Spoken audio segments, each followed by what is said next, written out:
पाहणार आहोत. वर्गीकरण म्हणजेच काय? जी संख्या गटात नाही बसत त्यालाच म्हणतात वर्गीकरण.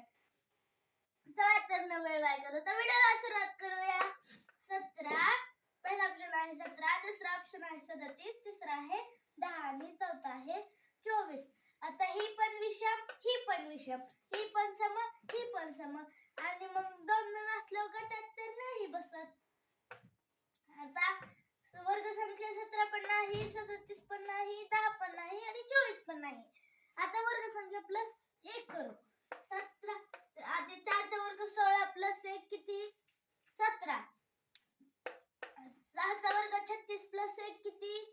37. आणि 3 चा वर्ग 9 प्लस 1 किती? 10. आणि 24 5 चा वर्ग 25 मायनस 1 केलं आपलं 24 उत्तर येतं आणि 24 वर्गसंख्या ही नाही म्हणून आपलं उत्तर येतं